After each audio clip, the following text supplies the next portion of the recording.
AK Option Trader back with you for another edition of Trade Stock Charts for TradeStockCharts.com. This is going to be video 2 of moving averages. We talked last time, we only got over to the 200 period moving average, but I want to go into them just a little more in depth, and then maybe hopefully get to kind of what I use. So that's kind of my mainstay. I use different ones for different charts. One thing I've learned over the years is it seems that nothing works for everything. And I don't know if that makes sense to you or not, but what I mean is certain charts, certain stocks respond better to certain things, and that goes with moving averages. Remember, I said you could do any time period you want. Looking at this chart right in front of us, same chart, Motorola, I went ahead and threw on there a 50 moving average, a 20 moving average, and a 200. So the 200 we used last time, here it is here. This is the big 200. The orangish yellowish one is the 50, and then the light blue one is the 20. Okay, so we've got a 200, a 50, and a 20. Now these are simple moving averages. Okay, something else you can do with them, I'll cover it with you real quick, is called displace.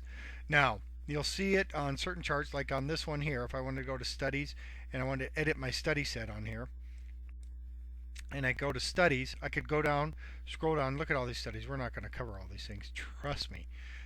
You could see this displaced and displaced EME. Remember I said the exponential moving average? That one uses a different time frame than just the displaced moving average. So if I added one of those, see it says 28 minus 14. This is 2014 what I have in there right now. So let's do 20. Let's edit this just so you can get my point across to you. 20, and we'll do plus. So we'll do 2014, okay? So 2014, and we'll make this, what color? We'll make this, oh, pink. It's Valentine's Day, pink. All right. So the pink one is the 20 plus 14. So what that means is, if you look at this chart, and you see this, here's our 20 moving average, just light blue. Here's our 20 moving average displaced. All this does is move it to the right or left of the candles. Okay, so using the candles, the middle as the center, it moves it to the right or left. So it displaces it 14 points or 14 spaces to the right. Minus 14, it displaces it 14 spaces to the left. Just makes it easier to see on the chart, and it helps make things line up a lot. And you can experiment with those. I've seen tons of systems use them for different things at different time frames and different signals. And we'll just leave it on here for now, unless it starts confusing things really bad. In fact, you know what? It looks, just looking at this chart, I can tell that it is going to confuse things. So guess what? It is gone. See how quick you can do this? Boom, gone. I save a whole bunch of study sets with different moving averages for different charts. As I was saying, some charts work better on a 20 moving, some work better on a 50, some work better on a 7. Some of the numbers I've heard 2s, 3s moving averages. I've heard 8, 7s as moving averages, and then 20, 50, and 200 are very common. I've heard 100, 100 period moving averages. There's a whole bunch of them. It just depends, and you'll find some you like over the years. You'll find some you like as you trade, but I would recommend starting with the 20, the 50, and the 200. They seem to be some of the most popular. That's what I have on this chart. 20, 50, 200. So how do they work? Remember, they define trends, they offer support and resistance, and they have buy and sell signals. So we covered the trends pretty good. We covered the support and resistance on the 200. Here's some support here on the 200, I believe we talked about. You can also see it on the 50. Check this out. So you got support here. Look at that. We got a little bit of support here, okay, on the 50. Well, I'll be darned. It works on the 50 too. How in the heck is that working? Here's the resistance on the 200. Here's a support on the 200, and you'll see it. It's not going to work every time frame at every time, but it's going to be different. Okay, so you're going to see the support and resistance on there. How can you define trends? Well, the reason you would use shorter moving average is obvious. You're going to get more buy and sell signals. You're going to get more quicker definitions of changes. You're going to identify the trends more. The 200 period moving average, remember I said that was a long one? That's for long term. That's for long term looking at what's going on. Okay, you're seeing for 200 moving average, that's quite a ways. So the 20 and the 50, you're going to identify things a lot quicker. Now remember I talked about buy and sell signals. That's what I wanted to cover today. So here's one quick method.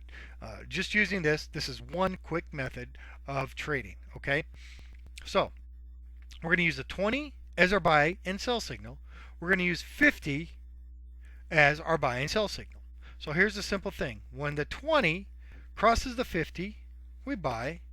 When the 20 touches the 50 or crosses beneath it, if it touches it, you sell. If it crosses beneath it, you buy. When it touches it, you sell. Bing.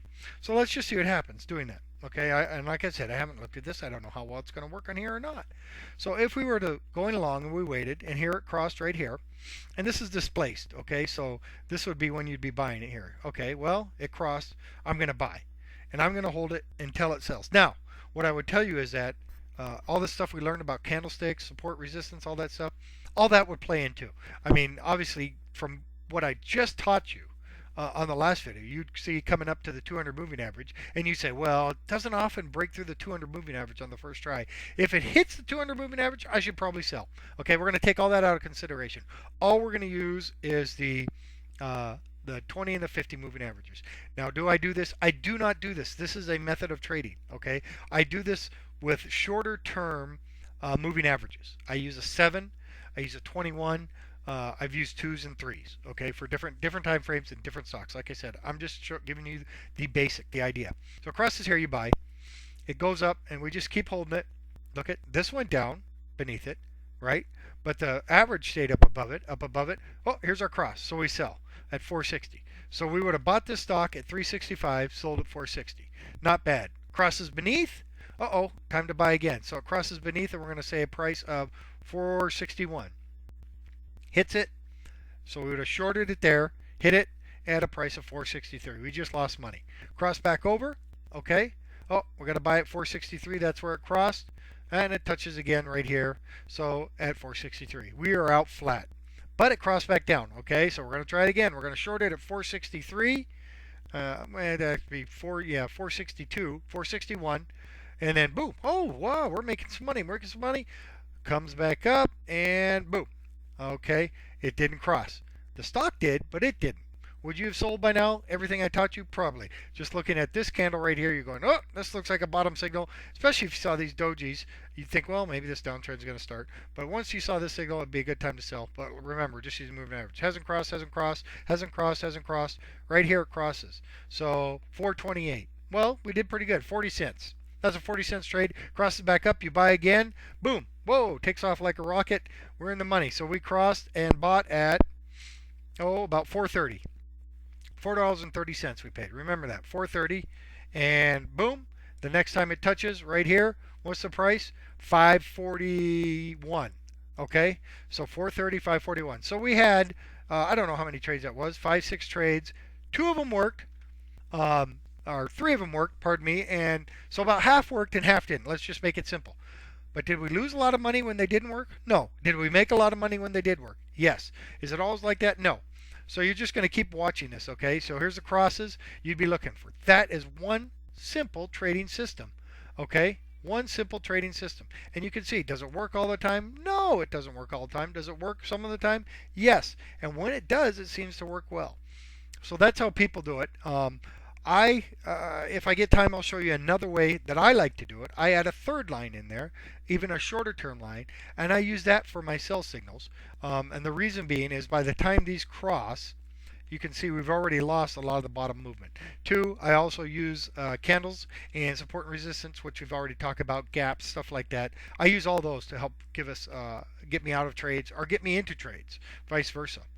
But you can see if you were just to buy and sell, just on these crosses, and you were disciplined, and that's all you did, I believe you would make money.